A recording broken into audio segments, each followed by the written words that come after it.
ازيكم عاملين ايه؟ رجعت لكم فيديو جديد، وطبعا اكيد كلكم وحشتوني جدا. فكره فيديو النهارده هتكون عن ازاي نعمل عن طريقه عمل بطاطس. شفتها كانت طالعه ترند يعني وكده، فاحنا هحط لكم فيديو هنا عشان تبقوا تشوفوها. هنشوف هتطلع مظبوطه ولا لا، ويا رب تطلع مظبوطه وربنا يستر.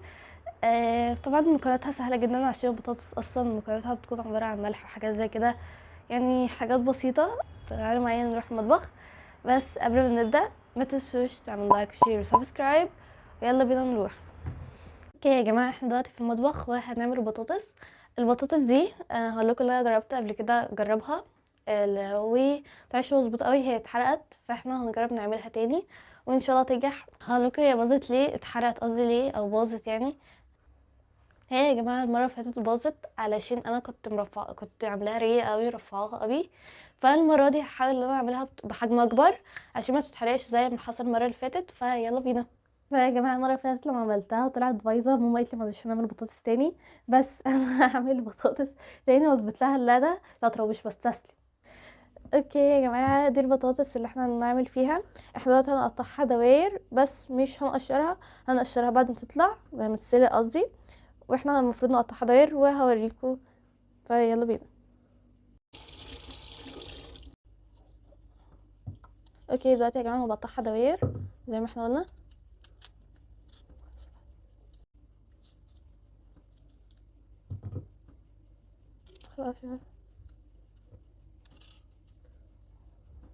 دلوقتي يا جماعه احنا دلوقتي هنسلقها، فهنحط عليها ميه لحد ما تغطي البطاطس، يعني تكون البطاطس تحت الميه. فاعتقد ان ده بس كده كفايه، هي كده اتغطيتها. دلوقتي احنا هنحطها على النار ونسيبها تتسلق لمده مثلا ربع ساعه تلت ساعه كده. اوكي يا جماعه، بعد حطينا البطاطس في النار احنا هنسيبها لمده تلت او ربع ساعه كده لحد ما تستوي، بس مش تستوي قوي عشان احنا لسه هنسويها في الفرن، يعني نص سوا كده يعني، ونرجع لها تاني.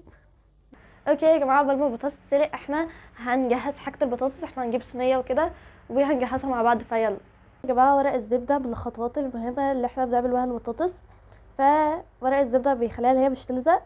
ولو مش عندكم ورق الزبده ممكن تعملوها عادي بالزيت في طاسه عاديه. يا جماعه المره اللي فاتت لما جربت اعملها بورق الزبده، حطيتها في ورق الزبده وما حطيتش عليها زيت، ما حطيتش زيت على ورق الزبده وكده، فما طلعتش مظبوطه. دلوقتي يا جماعه احنا هنحط شويه زيت على ورق الزبده، عشان المره اللي فاتت لما عملتها من غير زيت، عملتها على ورق الزبده قصدي من غير زيت، فطلعت لازقه، فاحنا لزقت يعني. فاحنا نحط دلوقتي زيت، وهحط كمان شويه عشان شويه دول صغيرين. وبعد كده هفردها على ورق الزبده عشان ما تلزقش بقى. كده يا جماعه انا حطيت الزيت بس طلع شويه كتار، بس مش مهم يعني، نقدر نتخطى المرحله دي وبس كده. فيلا بينا نحط البطاطس. عايزاها تسوي نص سوا، تكون زي كده مثلا، يعني الشوكه تدخل فيها بس يعني. فهي كده استوت السوا، فهطلع الباقي هطلع الباقي واوريكم كل خطوه بعملها بقى. اوكي يا جماعه، احنا دلوقتي هنبدا نقطعها، نشيل قشرها قصدي نقشرها. هي في الفيديو الاصلي ما قشرتهاش، بس انا بصراحه ما بحبش اكلها بقشرها فهقشرها.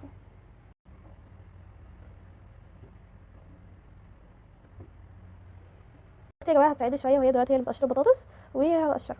او لازم صح، لازم استنى على الردود دي اللي احنا لازم نقشرها وهي سخنه عشان القشره تطلع بسرعه معانا. احنا دلوقتي هنحط بهارات البطاطس عشان نحطها عليها بعد ما اتسلقت.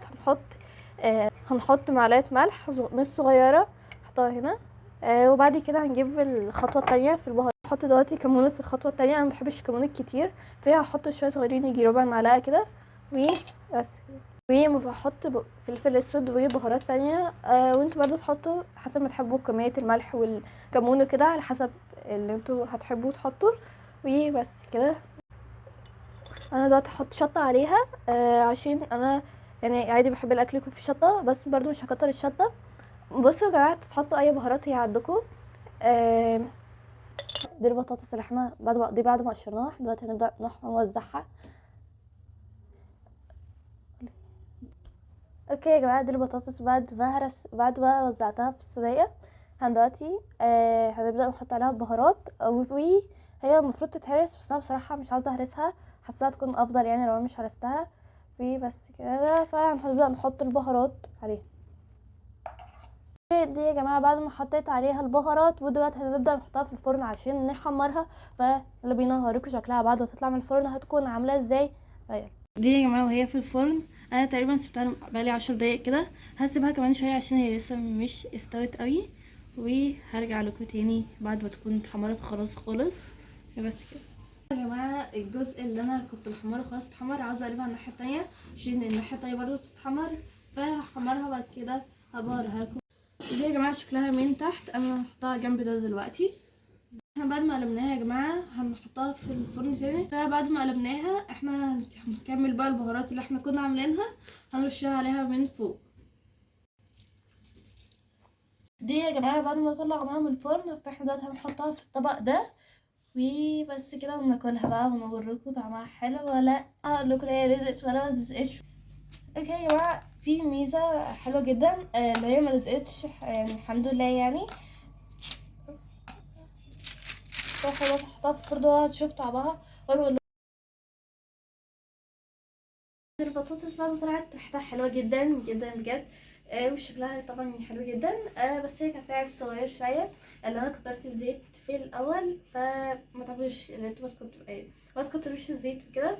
بس دي مش مشكله كبيره يعني، عادي لما تيجوا بس تعملوها المره الجايه ما تحطوش زيت كتير. فهدوقها ويلا بينا. جميله قوي بجد، طعمها حلو قوي بجد، ما تخيلتش يطلع كده.